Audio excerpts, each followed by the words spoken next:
She texted, "I catfished your sister pretending to be you to find out if she talks trash about me. She does, B2W." I responded, "Creative." Then I showed my entire family the evidence, screenshots of her fake profile trying to create drama. When my sister's lawyer sent her a cease and desist for identity theft and defamation. Original post: I, 31 male, was sitting at my desk, working on quarterly reports when my phone buzzed. Text from my girlfriend Natalie, 29.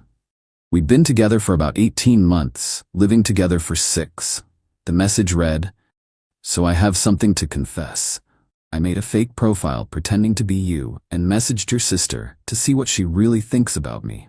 Spoiler alert, she talks mad trash about me behind your back. Screenshots attached if you want proof of what your precious family really thinks." I stared at my phone for a solid minute. Read it 3 times to make sure I was understanding correctly. My girlfriend had impersonated me online to manipulate my sister into revealing private thoughts.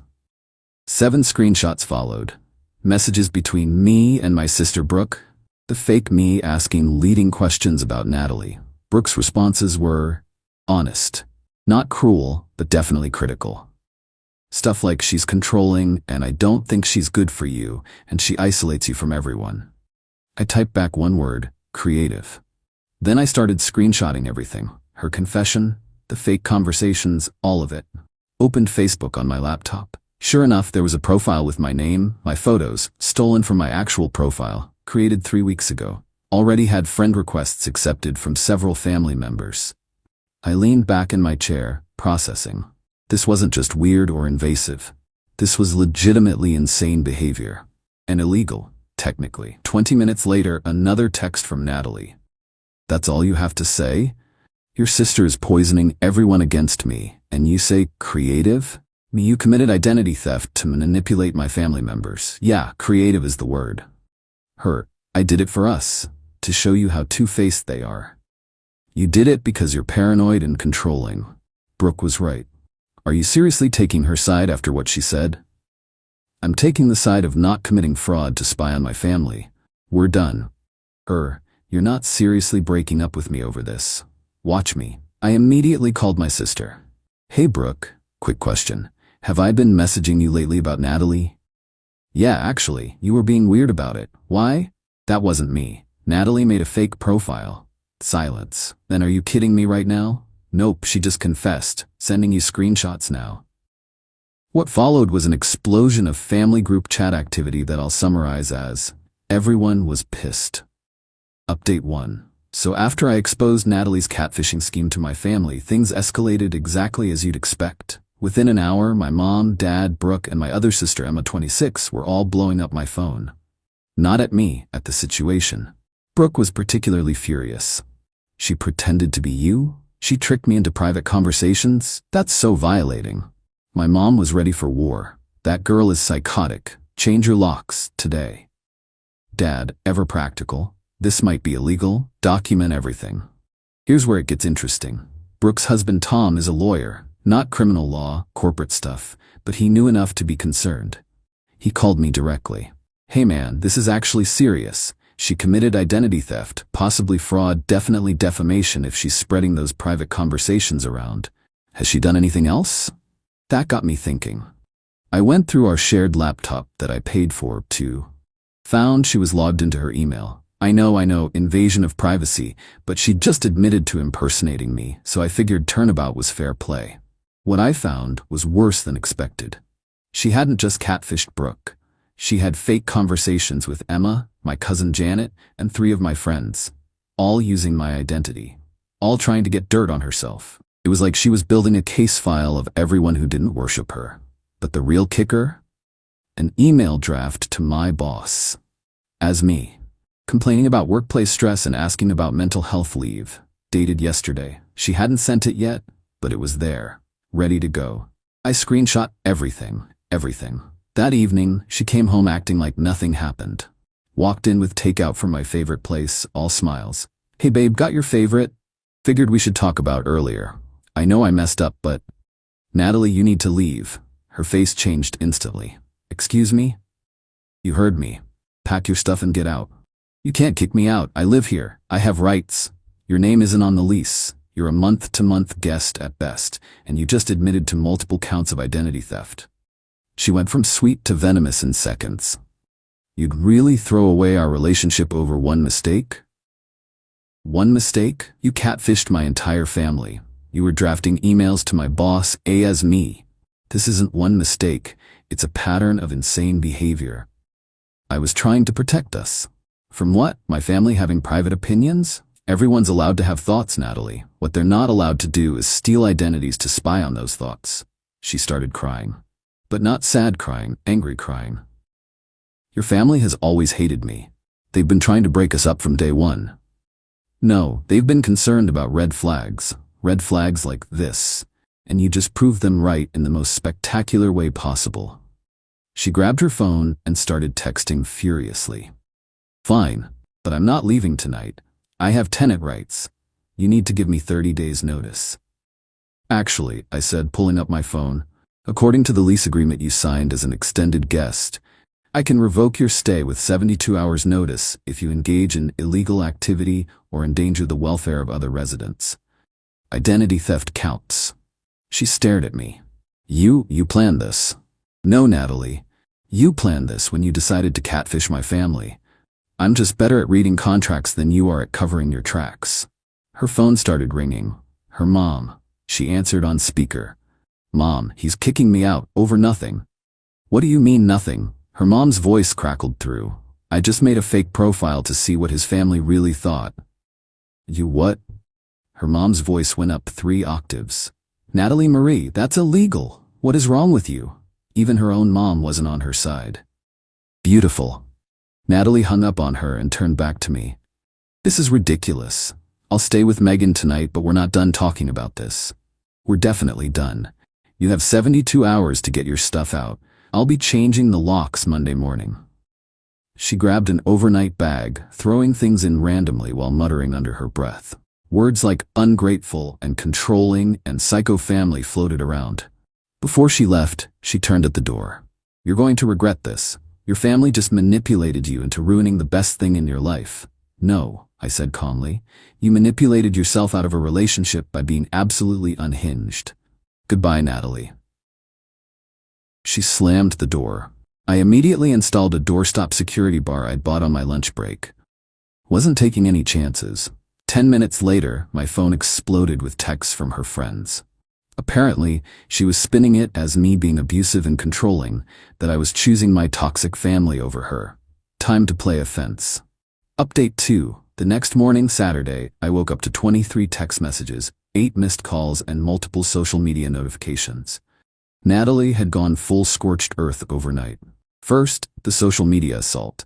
She'd posted on Facebook, Instagram, and apparently TikTok, according to my cousin, about how I was emotionally abusive and had thrown her into the streets because she caught my family talking badly about her. No mention of the fake profiles, identity theft, or attempted email to my boss. Funny how that works. Her friends were eating it up. Comments ranged from, "Men are trash," to "Sue him for illegal eviction," to "You deserve so much better, queen." But here's where Natalie messed up. She forgot that we had mutual friends who knew both sides. My buddy Derek commented, "Didn't you tell me last week you were thinking about checking his sister's messages somehow?" Natalie deleted his comment within minutes, but I'd already screenshot it. Time for phase 2 of my response. I created a simple Google Drive folder with everything. Her original confession text, screenshots of all the fake profiles, the catfish conversations with my family, the draft email to my boss, Derek's deleted comment, the lease agreement showing she was a guest, not a tenant. I shared it with selective people.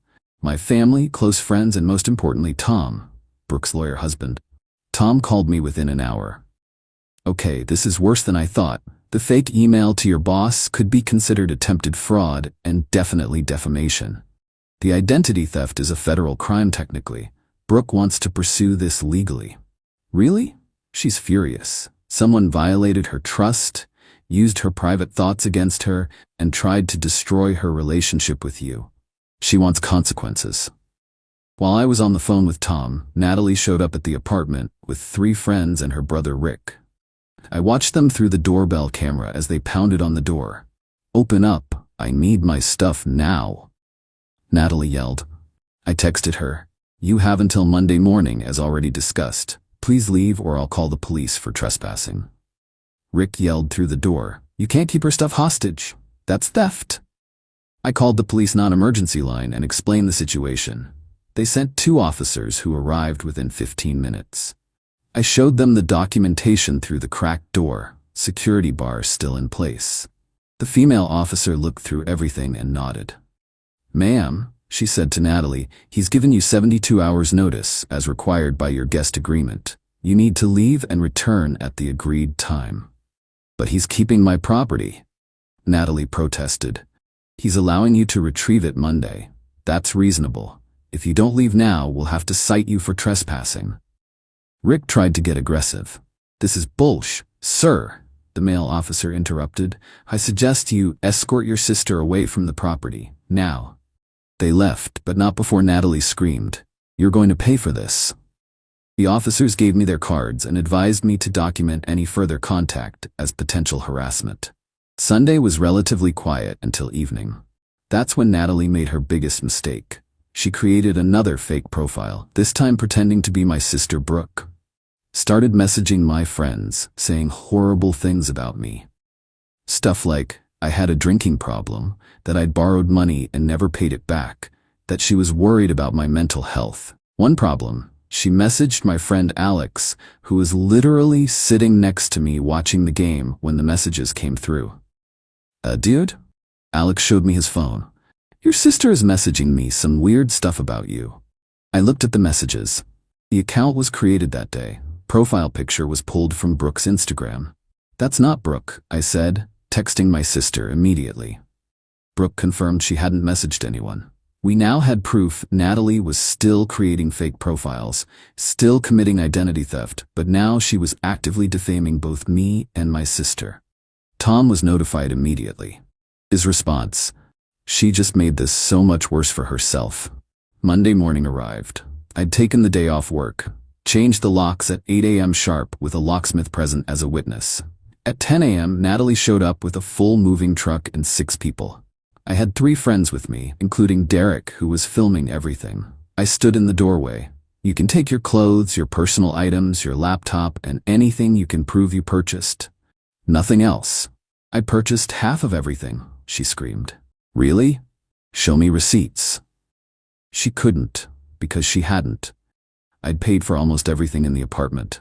The few things she had bought, some kitchen gadgets, a throw pillow, her PlayStation, I'd already boxed up and placed by the door. Her brother Rick tried to push past me to get to the TV. She uses this TV, so it's half hers. No, I said firmly, Derek still filming. I bought that TV 6 months before she moved in. I have the receipt. It took 2 hours of her trying to claim ownership of everything from my coffee maker to my couch, but eventually she only left with what was actually hers, which filled maybe half the moving truck she'd rented. As she was leaving, she hissed at me. This isn't over. I'm gonna make your life hell. Natalie, I said calmly, you've been committing identity theft. You've been defaming my family. You tried to contact my employer fraudulently.